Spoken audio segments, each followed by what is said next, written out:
Yes, boys. So, in this video, I'm going to talk about the top 3 things that you need to be the #1 appointment setter on your sales team. I have been an appointment setter for a lot longer than most of the people who stay as an appointment setter in this industry.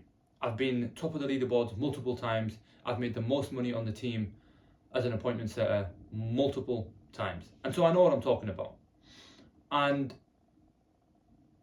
the first tip that I'm going to give, and this is a very obvious tip, but most people overlook it, is volume. Volume is going to be your best friend. There is absolutely nothing that is going to replace volume. You can get someone who doesn't have the best discoveries, who doesn't have the best frame or the best energy on a call. If they're getting through more calls, if they're making more dials, they're getting through more conversations. If they're having more conversations, they're going to book more calls. And if they book more calls, they have more shots to actually close a deal, right? So the #1 thing which is going to set you apart is you have to, especially if you're a new guy on a sales team, you have to outdo everybody else on the team in terms of volume, okay? Now, what does that look like? So I would base that purely on dials, okay? At the beginning, you have no leverage of skill, you don't understand the offer as well. So you need to make more dials than everybody else on your sales team. And what that's going to do is 2 things. #1, it's going to give you a lot more conversations, okay? So when you have way more conversations, you're going to actually get better at understanding the ICP of this new offer that you're on, okay? Now, let's say you've already been on the offer for some time.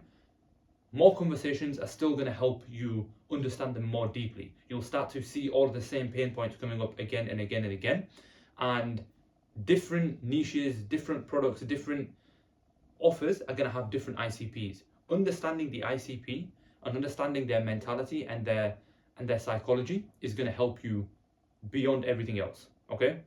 So #1 thing is volume. You have to outdo everybody in terms of volume, in terms of the number of dials that you're going to be doing, in terms of and that's going to lead to the number of booked calls that you're going to have, which is going to help you close more deals. Make sense? Cool. #2, I don't hear many people speak about this one, and this is huge.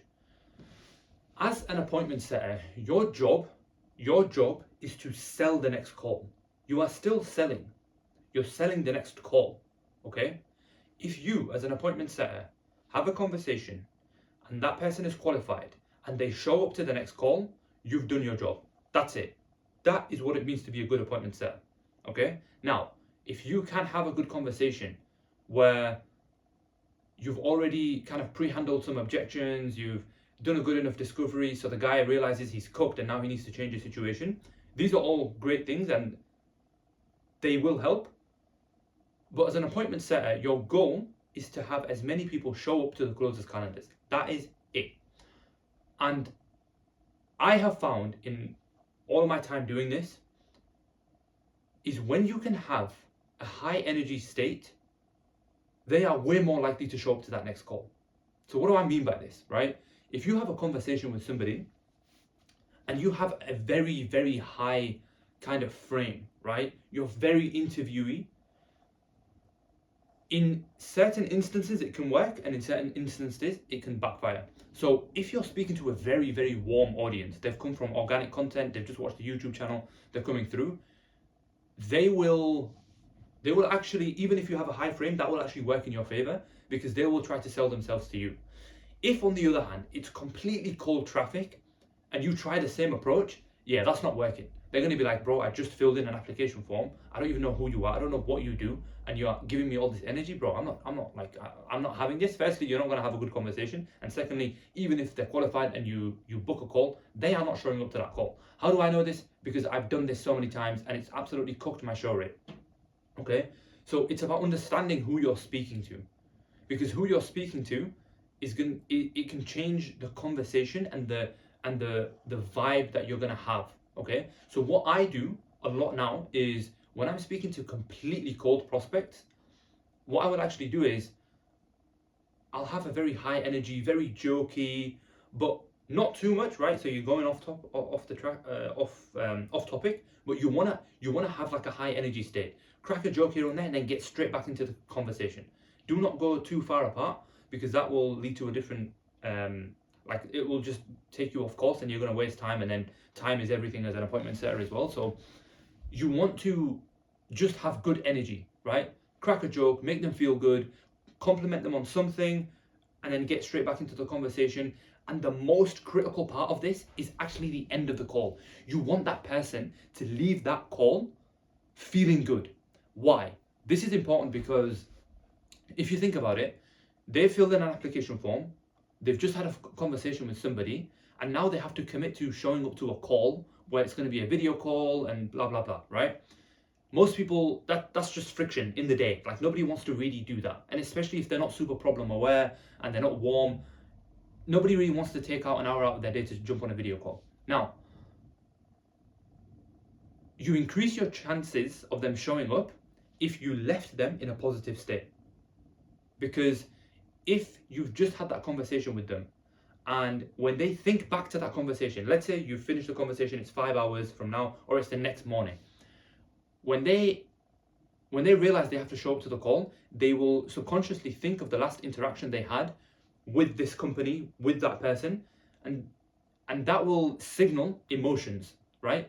Because of how it made them feel. Different people make us feel different ways, right? There are some people you probably don't want to spend much time with, because the last time you spent time with them, they made you feel a certain way, right?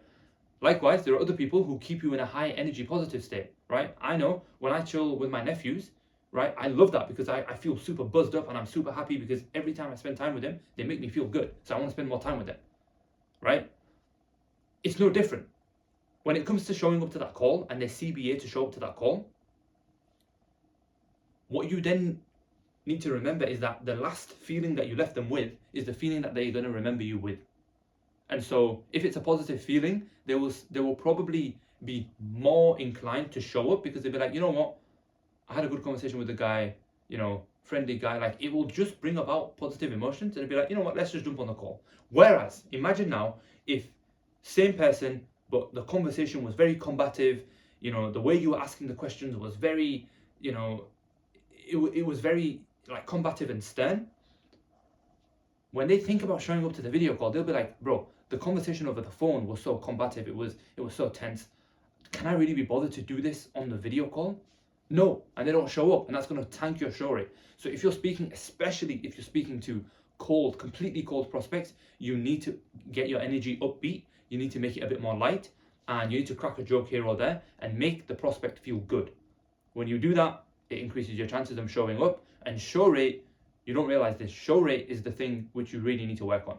If you have a really good show rate, you are going to make more money. Okay? That's point number 2. Make sense? Make sense? Cool. The last point is, I'm choosing between a few. Okay, this is sauce. So when I jumped on my offer, my setter manager told me that the way he was able to make 10k a month consistently as a setter was this one trick. This is what he used to do, and he was cooking, Allahumma barik. Your offer, hopefully, it does have some kind of testimonials, right? It has some kind of proof that the product works. Now, hopefully it has quite a lot, so you have a lot to play with. Whenever you speak to a prospect and you book in a call, in between that time, you need to send them testimonials, but not just any testimonials. You need to send them testimonials that are relevant to that person. For example, if you are speaking to a 25-year-old European guy who lives in Sweden and he wants to start an online business, if you have a testimonial where there's another European guy who got amazing results and he's in his 20s and 30s and he has other things that are similar to him, you sending that testimonial is going to have a way different impact than you sending any generic testimonial of some random person who is nothing like this person getting the results. Why? Because as people, psychologically, we want to see other people who are similar to us, who have done the thing that we want to achieve, because then it makes us more likely to believe that we can do it as well. So this is a very simple trick, but it genuinely will change your game as an appointment setter if you do this right. You want to send testimonials which are relevant to the person that you've just booked on. And that is going to land way more different. They're going to show up more, they're going to feel way more convicted, and ultimately all of these things are just variables that you need to manipulate to the best of your ability to increase the chances of the person closing. There will be times where you could do all of the things I just mentioned and the guy's going to no-show, and he's going to want to make you eat your keyboard, right? Sometimes it's just going to happen. But in the game of sales, appointment setting, closing, the top performers manipulate as many variables as they can to increase the chances of people showing up, because people showing up increase the chances of people closing. That's the game, right? As many variables as you can manipulate, you're going to be the top performer. And I think if you take away those 3 points, I think you're going to cook, and you're going to do really well, especially if you can do them consistently. You're going to kill everybody else on your sales team. So hopefully that was useful. My name is Uyun. I've been in the high ticket sales space for over a year now. Alhamdulillah. I left my 9-to-5 job full-time into sales. I now have location freedom, time freedom, in the sense that I get to work on my time. I still work a lot of hours, but alhamdulillah, I have a lot of freedom, and I love what I do way more now. I have the ability to make way more money, and it was all because I used the vehicle of high ticket sales as a Muslim to make halal money online. And I'm sharing loads of content on this YouTube channel to help people on that same journey, and provide value to them and build community over all of this. So if you like what you see, drop a comment. As you can see, I'm not very good at this still. Drop a comment. Let me know what you want to see. Follow along, subscribe, give it a like, and inshallah, I'll catch you on the next one. Assalamu alaikum.